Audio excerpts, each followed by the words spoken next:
playing around with this treadmill right here, trying to see if I can't turn it into a wind turbine. I haven't got it up yet. I've been working on it. I figured these wind turbines, the motors, they don't turn fast enough to produce much voltage because they need to be geared up.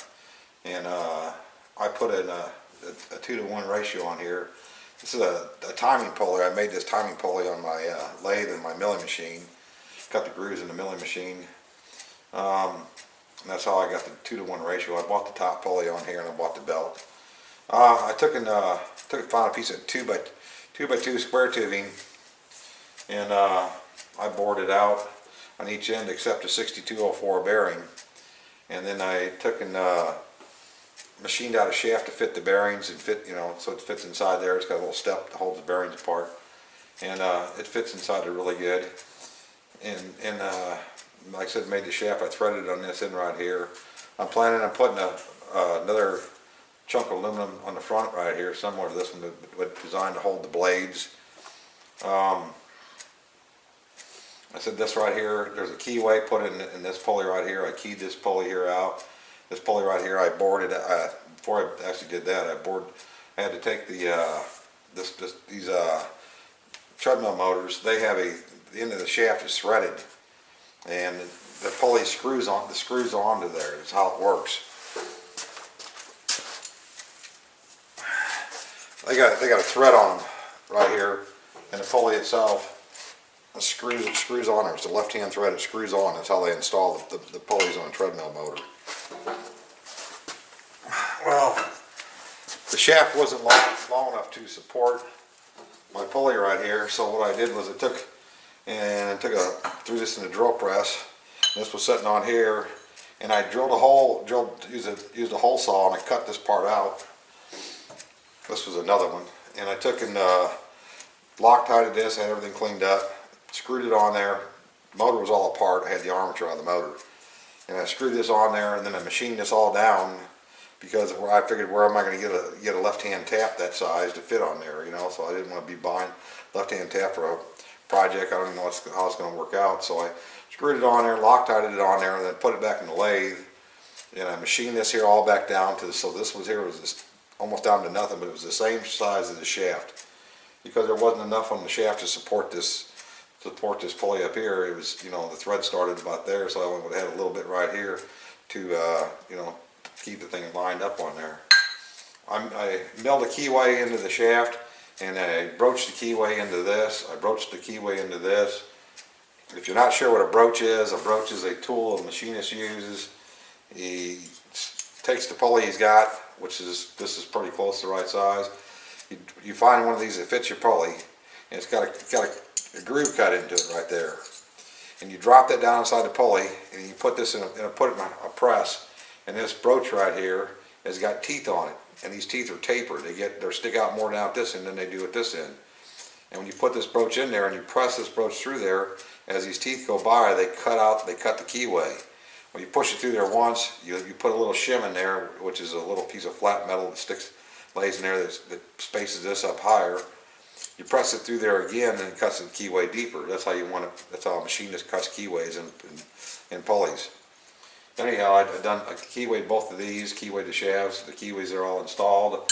I'm going to keyway the shaft at this end. I'm going to keyway the hub. The aluminum hub's going to go on here. The blades are going to bolt to. When I got this thing, I got the motor done. I machined the armature and the motor because I wanted it to be totally like brand new. So I machined the armature, and I got done machining on this right here. I want to reassemble and everything. And my motor had there was 2 bolt holes in the bottom of the motor. That's all I had to install the motor on the thing. I thought, now how am I going to put that motor on this piece of square tubing and make it where I can adjust it up and down for my timing belt tension on here? Well, I found some electric motors, they got a cradle mount, I believe they call it, and a resonant mount, cradle mount or something, and all it is a flat piece of metal sticking up on the ends.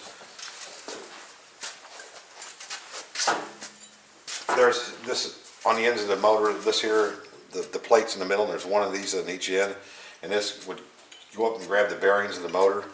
Well, I sawed those off on each end, and then I was left with this piece in the middle. and I took it and put it in my hydraulic press. I laid two 1/4-inch rods lengthwise of this, about so far apart, and I put another one down the center, and when I brought the press down, it bowed the piece of metal. And when the piece of metal bowed, I got it round so it fit the bottom of the treadmill, so it fit this bottom of the treadmill motor right here. And then I took and I cut it off on each side, and I reclamped, had another piece of square tubing and put it in a vise, and I clamped it down. Then I set these pieces here down on top of the jaws, because the jaws in my vise lined up really well, so that kept it all, you know, the same, not twisted. It was all straight down. Then I clamped this on here, and I clamped them in line, and then I re-welded. Then I set a spacer underneath this part right here with the motor sitting on, so I could keep it all lined up as well. And I measured the distance at each end before I welded. I welded it all back in there, and it got it all lined up really good. So I'm able now to, and then I took and drilled 4 holes in it, tapped them out, 5/16 coarse thread, and just got these bolts right here. These slots in this was already from the electric motor plate. They're already in there on both sides. That's what they bolted the electric motor down with. So it worked out really slick. The height adjustment was just right. I got a little bit more here I can go on there, and it worked out pretty slick as far as holding the motor up and down. You know, I could keep my belt tight and all that. And one of the main reasons why I want to go with this timing belt is because these treadmill motors, they got this multi-bead pulley on them. This multi-bead pulley, you know, it's got a rib belt. It's got a whole bunch of ribs in the belt, and there's a bunch of grooves in here. Well, if you wrap this around here and you pull on it, you can slip it on there. Okay, unless it's really tight. When you put that much tension on that to keep that thing tight enough so that it grabs, you know, it's going to be dragging this whole arrangement down. You know, as far as, you know, it's going to be harder to turn. So I thought I had to have a, you know, raise this up really tight, and then it has to stay tight. If it doesn't stay really tight, then you're going to have slippage, and it's going to wind up doing nothing. I mean, there's a limited amount of power. The wire coming out of here looks like it may be you know, 14 gauge, 12 gauge. I'm not sure. It's not that big, so there's a limited amount of power to get out of this. But it is, you know, could be for electricity. You get it working. That's pretty much it so far. The part right down here at the bottom that I made to put on this thing, for it to pivot on, I thought was pretty slick. And I'll take it apart here and show it to you.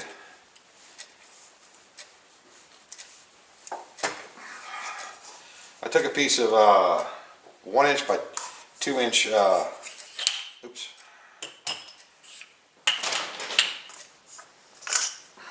1 inch by this is 1 inch, this is 2 inch rectangle tubing. I bored it out so this piece of 1 inch cold roll would fit in there really nicely. Before I put this all together though, I had this in the metal lathe, and I drilled a 3/8 hole down all the way through the whole center of this whole thing. Comes out the other end, and I chamfered this down through here with a countersink, and I tapered this right here nice and smooth so my wires wouldn't get messed up. Both ends I put a countersink in there. Then I put this back together, and since, I mean, it was in the vise when I welded this, it was a nice snug fit, and since it was already tight, there was, you know, then I put this in the vise with some copper jaws and set this on there, and then I MIG welded this around the top. I let this piece right here stick up just a little bit, so I was able to weld it around here and got a nice solid weld. And this thing is not going to move around because it's fitting good and tight down here as well. So it's really strong as far as that goes. This is going to be installed on the bottom of this tubing right here, the same way these bolts here are. I spaced these bolts out far enough that they're going to miss the shaft going through the middle, so I can put this on the bottom of the motor, bottom of this 2 inch square tube now, with some spacers in between here at each end to hold this, to give it clearance for your wires that come through the center hole and bend over to get the wires up to the treadmill motor. I'm not planning on running a slip ring right now until I see if it creates a problem. I can always put one on there later on the bottom of this part right here. But when I made this, you know, this piece of metal right here, 1 inch cold roll, drilled out, welded on, okay, and then I took and I'm kind of getting into foundry work too, So I've been melting some scrap aluminum down. I've been pouring in these cupcake pans. I made these aluminum cupcakes. Well, I took one of these aluminum cupcakes and I machined it out and turned it into this piece right here. And what this is a 6205 bearing. I believe that's right. 6205. Yep. Double seals in it. These are really good. They keep the water out real well. And this bearing, the 6205 bearing, you can buy these with a 1-inch bore on them. They're already made that way. Normally they come with a metric millimeter bore, but you can buy them also with a 1-inch bore. That was really what's slick about this, because the 1-inch bore happens to fit the 1-inch cold roll steel really nice. I mean, there's no slop and there's nothing hardly, just enough to slide it on there. So you already got this fitted to this real well, and this here didn't take a whole lot to machine the aluminum out. And I took let's see if I can get this, there it is. I took a piece of 2-inch galvanized water pipe, and I machined it out here a little bit just to true it up, not much, didn't take much metal off of it. And then I machined this out to fit this, and this here, oops, get lined up right, pops right in there, and no slop, no nothing. It's nice and solid. And the problem being, so I had the top bearing done, so I wanted to get the bottom bearing and supported as well, because the bearing was wiggling around in here. So what I did was I took this out, laid this in the vise, and I brazed this up all the way around here. Put brass in there, a layer of brass in there, thick enough that I could put back in the lathe now and remachine this down for my bottom bearing. So my bottom bearing will sit in there. The one mistake that I did make, that I'm thinking I'm going to fix, is I should have bored this out only deep enough for the bearing, so the bearing couldn't continue to slide through. That would hold it all from pulling out of there. And I think I'm going to go back and braze this up again and put a shoulder in there, so it's got something to stop the bearing from going in too far, which won't take very long to do. But I found a piece of 2-inch PVC plastic pipe cap. Okay, now this here, I had it in lathe. I cut this here off flat, and then inside of here I opened the diameter up a little bit on the inside so they have more clearance in there, which, you know, plastic peels out pretty easy in a lathe. This piece is going to slide on here like that, and then this be painted. This will get silicone around this. This is going to slide on here like this, and because the comb has a dome inside there, I wanted to flatten things back out, so I made a little aluminum collar, a little spacer, and it drops on her next. Now everything inside there is nice and flat. The bearing will be supported real well. Okay, then the part right here I showed you I made is the top. It goes back inside of this piece here. Okay, that's going to slide in the shaft next, like that. There's a spacer in there to hold the bearings apart. The bearing goes on it, like so. And here's a 1-inch lock collar. This is a used one I had, but it's just fine. And you tighten it's split right here. Right by my thumb, it's split right there. So when you tighten that Allen bolt up there, it crushes this thing together and locks it on the shaft.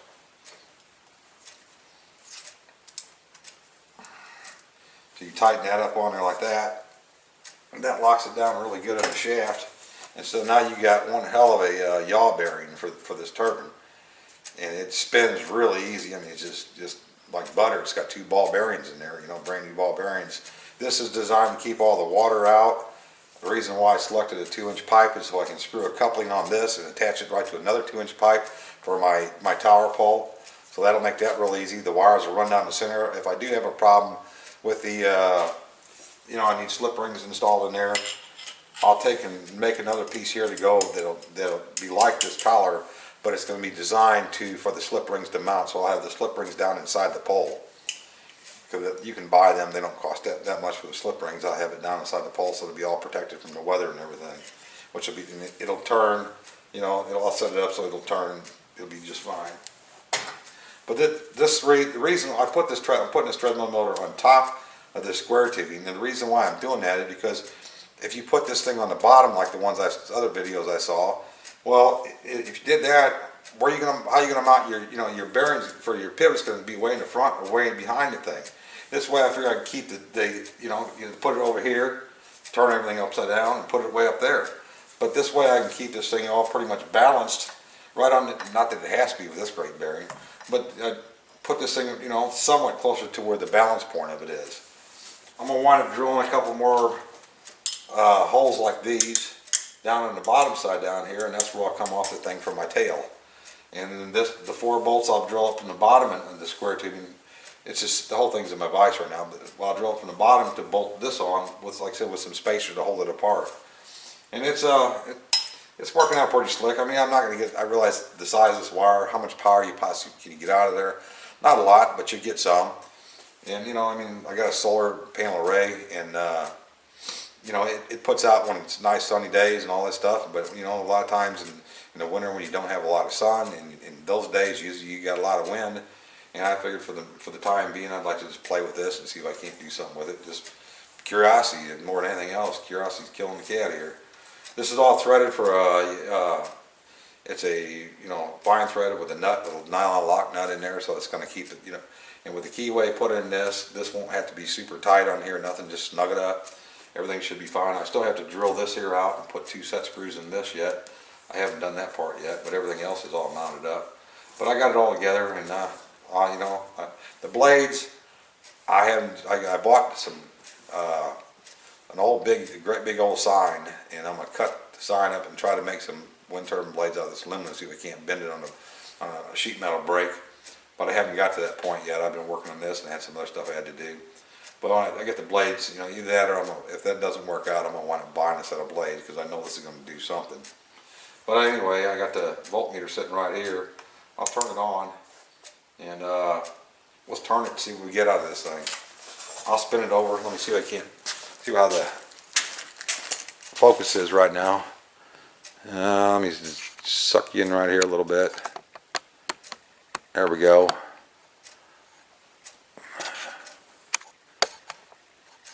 Down just a little bit. There we go. Oops. So I'm turning this thing over right now, and you can see right there, there's 10 volts. I'm not even going at it. Let's see if I go 12, 15.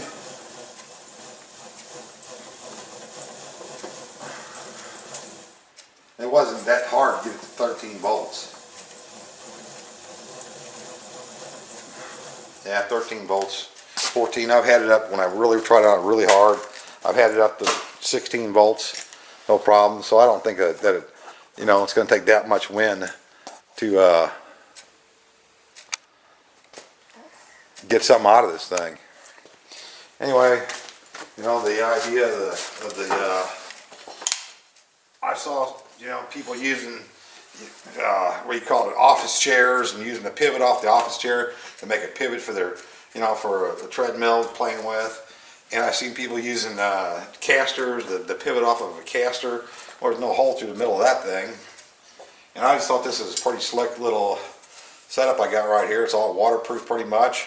You know, the time I put the silicone in there, there's no water going to get down inside there. I thought that was pretty slick. And I thought somebody else might be able to use this, and, you know, an idea how to do it. And of course you have to have a metal lathe to do it. You know, you got to do a couple little machine jobs, but not a whole lot. There's not much to this, and it makes one hell of a, you know, that bearing right there is going to support all the weight this thing's got 5 times over, and have no problems at all. The reason why the top one was put into that aluminum part, get it back apart here for a second. There we go. The reason why the top bearing put in this aluminum is because I wanted this thing to have, I wanted this thing to be able to hold the bearing upwards. Because if you put it in a part like this, I guess if you put a shoulder in there, you could probably do the same thing. Actually, you probably could just put a shoulder on both sides of this, brace both sides up. But I had aluminum, it was already made, you know, it's made the thing, it's no big deal, it plops in there. And, you know, you can probably, like I said, braze it up, but just leave a shoulder in there, it'd probably do the same thing. I never thought of that, but it would. You can see it fits pretty snug. You got to get in there straight, otherwise it won't go in there. It goes in. I already had it in there just a second ago. Oh, need a hammer. Anyway, yeah, I just thought I'd show that to you. And the other reason, you know, the timing belt, you know, it doesn't have to be real tight. I can select the gear ratio I want, you know, but if I don't get enough out of this, which I think I will, you know, I can always just make another pulley a different size. No big deal. I got the metal lathe, I got the milling machine and everything, got the cutters and all that. But I just wanted to share that with everybody. I thought, you know, out there in YouTube land to see how, you know, what they thought of it. But anyway, thanks for your time. Goodbye.